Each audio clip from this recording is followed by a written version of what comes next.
En este marco de las experiencias de aprendizaje, justamente vamos a ver la necesidad de poder diversificar. Pero para conocer esta necesidad de poder diversificar, es necesario primero entender qué es este proceso, cómo se desarrolla, en qué niveles se concretiza, y hay que responder a esa dinámica conociendo a profundidad la experiencia para saber en qué partes de la experiencia de aprendizaje vamos a hacer ajustes, que más adelante lo vamos a ir viendo desde la mirada de integral, pero al mismo tiempo también teniendo en cuenta la mirada desde el enfoque que exige cada área curricular. Muy bien, ¿qué entendemos por diversificación curricular? Tenemos que entender que este proceso de diversificación es un proceso constante, dinámico, porque constantemente vamos a ir recogiendo evidencias, vamos a ir encontrando demandas, necesidades insatisfechas que nos van a permitir y exigir replantear, reajustar, acomodar, reestructurar para poder responder y garantizar este aprendizaje en el estudiante. A partir de esta identificación de características, necesidades, intereses, y hoy esas demandas de interacción a través de esta atención digital. ¿Cómo vamos a interactuar con los estudiantes? ¿Con qué medios lo vamos a hacer? ¿En qué horarios lo vamos a hacer? ¿Cómo nos vamos a comunicar con los grupos de estudiantes? ¿Podremos comunicarnos con todos por igual? Entonces, en función a estas necesidades es que nosotros vamos a ir planificando. Vamos a ver cómo respondemos a esas demandas y, como bien lo ha dicho Daniela al inicio de esta jornada, todo en el marco del buen desempeño docente, que es nuestro referente y referencia para poder hacer una adecuada planificación. Muy bien, entonces, ¿por qué diversificamos? Primero, diversificamos porque pensamos desde la mirada de que el estudiante va a ser el protagonista del aprendizaje. ¿Y cómo es el protagonista del aprendizaje? Cuando desarrollamos aprendizajes que tengan sentido para el estudiante, y eso va a ser a partir de la interacción que van a tener con la comunidad, a partir de la identificación de estas demandas que tenemos en el contexto. Por ejemplo, el problema de la basura, que sigue siendo un problema muy fuerte para algunos de los distritos de Lima Sur. Hoy en día, el problema de las elecciones y cómo puedes generar un voto consciente, tanto en las familias como en nuestros futuros ciudadanos. Asimismo, el desarrollo de estas competencias que nosotros hemos identificado que son las que necesitan ser potenciadas, ser trabajadas con mayor fuerza y ver en este escenario actual si realmente le hemos dado esa fuerza, esas competencias que necesitan ser miradas con mayor detenimiento y en función a ello ir tomando decisiones para su incorporación, tanto desde la mirada de las evidencias como tal o en su defecto desde la mirada desde el enfoque de la demanda cognitiva, porque puede ser esa necesidad disciplinar que muchas veces se ha previsto, pues tanto, por ejemplo, en lo que es el área de ciencia y tecnología como en el área de matemática, en donde los chicos tienen facilidades para resolver problemas, pero todavía les está faltando el dominio disciplinar, que es donde deberíamos ir profundizando un poco más. Y ojo, no podemos perder de vista que el centro de este aprendizaje siempre va a ser el estudiante porque él es el protagonista. Y por ello necesitamos generar, ¿no?, una secuencia didáctica, una secuencia pedagógica que se ajuste a esas necesidades y a esas demandas que hemos identificado. Reviso la experiencia de Aprende en Casa. En la secuencia metodológica, ¿se ajusta a la necesidad y a las demandas de mi grupo de estudiantes? ¿O tengo que replantear, ajustar, incorporar algún recurso o de repente, ¿no?, cambiar algún recurso que se ha previsto, pero que en la realidad de mis estudiantes no se va a poder trabajar? Entonces, en esa mirada, yo ubico el aprendizaje siempre pensando en el grupo de estudiantes que yo atiendo de acuerdo al contexto, al territorio. Dentro de esa perspectiva, entonces, hay una necesidad de planificar, pero para planificar dentro de la mirada de la diversificación curricular, yo tengo que tener en cuenta muy fuertemente tres concepciones. La contextualización curricular, que está dentro de la mirada de la diversificación hoy en día desde el enfoque o la mirada crítica de la experiencia de aprendizaje. La adecuación curricular, que es siempre pensando en el contexto, en las demandas generales, pero asimismo las adaptaciones que tendría que hacer atendiendo estas demandas, pero ya pensando en cada uno de mis estudiantes. Por eso es muy importante nuestro mapita de colores que le hemos proporcionado al inicio del año, para que ustedes a partir de la mirada diagnóstica mapeen por colores a cada estudiante y en función a esa necesidad se pueda planificar. Quizás en este primer trimestre no lo hemos hecho desde ese ángulo, pero ahora en ese segundo trimestre y en esta tercera semana de gestión no podemos perderlo de vista, ¿no? Y bajo esa mirada, entonces, ¿cómo es la diversificación pensando en la contextualización curricular? Necesito mirar los enfoques, el perfil, las competencias, el estándar y revisar si esas se van a atender en función a la experiencia que se está planificando. Janet, la experiencia de Aprende en Casa es muy interesante, pero no se ajusta a la realidad del grupo de estudiantes. Entonces, en ese marco, la escuela determina qué experiencias de aprendizaje puede generar a partir de las situaciones significativas que ha ido identificando como demanda del grupo de estudiantes. Asimismo, la adecuación curricular, que me permite ver justamente en cada nivel, en cada grado, en cada aula, si la programación propuesta se ajusta o en su defecto tengo que mejorar la metodología, tengo que hacer ajustes curriculares, tengo que incorporar de repente alguna necesidad adicional, o quizás atenderla desde otra mirada, porque lo que se ha planteado no se ajusta a ese requerimiento que tengo como diagnóstico desde el grupo de estudiantes. Y mirando ya a cada uno de los estudiantes, yo necesito identificar cuáles son las miradas, las necesidades. Recuerden que este año tenemos un reto bastante grande.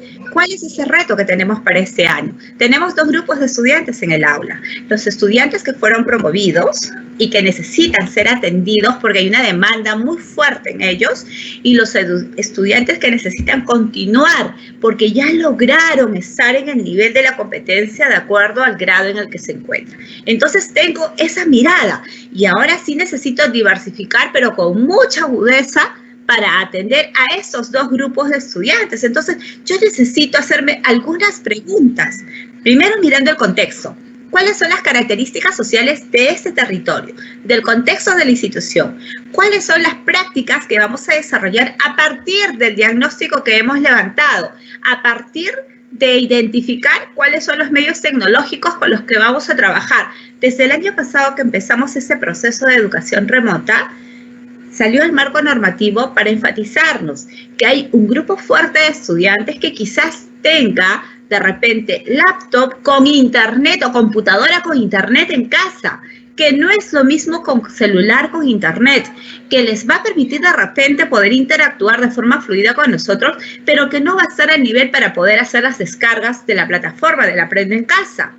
Y que simplemente esto va a servir como un complemento para de repente trabajar con la televisión o la radio. Y como que va a haber estudiantes que quizás solo tengan radio y vamos a tener que tener otros niveles de comunicación porque quizás no tengan celular con internet y solamente sean celulares para llamadas o mensajes de texto que van a meritar otro tipo de atención de parte nuestra. Y mirando ya estas características ya pensadas en cada estudiante, recordemos que hoy hay un punto muy fuerte en el aspecto emocional.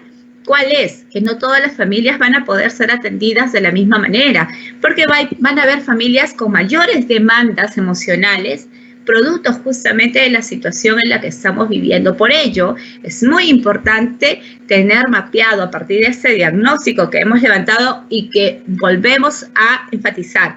Se va a actualizar constantemente, porque constantemente la situación va a ir cambiando. Por lo tanto, hoy en día de repente la situación está cómoda para un grupo de estudiantes, pero quizás en una semana cambia por la misma situación que se está afrontando. Entonces necesito recoger información constante.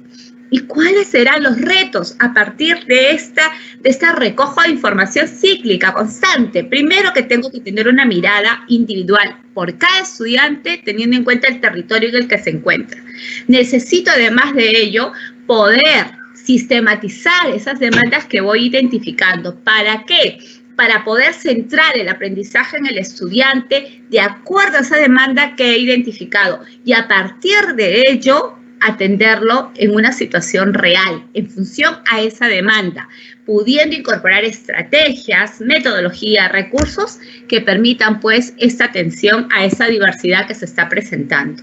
Volvemos a ratificar que hoy tenemos un reto mayor y no es que es más trabajo, porque más adelante lo van a ver con cada uno de los especialistas, que en realidad la mirada de este trabajo acorde a la demanda de cada estudiante se va a encontrar en el recojo de información de las evidencias de aprendizaje. Pero vamos a volver entonces a ratificar cuáles son los dos grupos de estudiantes que tenemos en el aula. Los de promoción guiada, que fueron los que pasaron y necesitan ser atendidos constantemente para poder pues ir acompañándolo en estas necesidades, en estas brechas de aprendizaje que tenemos mapeado, porque lo tenemos mapeado, y además los estudiantes que están en su lógica de continuidad de los aprendizajes, los que lograron estar en el nivel de acuerdo pues al avance de la competencia que nos respalda el estándar, que nos propone el estándar, que nos permite describir a través del estándar, pero que asimismo necesitamos ir constantemente mirándolo para poder advertir que ninguno de estos estudiantes se vaya quedando y que al contrario vayan avanzando, porque de lo pronto, porque quizás en un momento determinado podríamos tener una mayor cantidad de promoción guiada que los estudiantes que están en continuidad. Por eso es que es muy importante tener mapeado a estos dos grupos de estudiantes para irlos ayudando y ayudarlos en esta promoción de seguir avanzando. Muy bien, entonces, ¿cuáles son estos procesos de diversificación? Ya lo hemos visto, es la contextualización curricular, la adecuación curricular y la adaptación, que mirando en cada uno de sus escenarios, ¿no? Mirándolo en cada uno de sus escenarios, si miramos al verso, necesitamos ver estas demandas que están propuestas en el currículo. Y alguien me dirá, Janet, pero ahorita estamos haciendo priorización en algunas áreas, cierto, pero esta priorización no es exclusiva, sino que está mirando justamente a la promoción de estas competencias que siempre están mirando, ¿no? el desarrollo crítico reflexivo para poder pues cautelar la vida y la salud. Sin embargo, cada institución educativa, de acuerdo a su diagnóstico, puede incorporar otras competencias que también se pueden movilizar dependiendo de la experiencia que se está trabajando y que van a ayudar pues a optimizar mejor los procesos de ese grupo de estudiantes. Asimismo, recordemos también que necesitamos vivir en el plano regional y en el caso de Lima no somos región, sin embargo tenemos que mirarnos como Lima metropolitana, cuáles son nuestras demandas, cuáles son esas necesidades para poder hacer diversificación, recogiendo, analizando, priorizando y evaluando constantemente a partir de ese diagnóstico que vamos teniendo, cuál es la mirada, cómo se actuar en relación a Lima metropolitana. Y ahí mismo necesitamos ya empezar a generar, ¿no?, experiencias de aprendizaje que respondan al contexto en el cual nos encontremos. Por eso la necesidad de no ejecutar la experiencia de aprendizaje del aprendo en casa tal y como está, porque esta tiene que ser adaptada, tiene que ser adecuada, tiene que ser contextualizada, mirando ya la demanda propia. Y a nivel institucional, ¿qué necesitamos mirar a nivel institucional?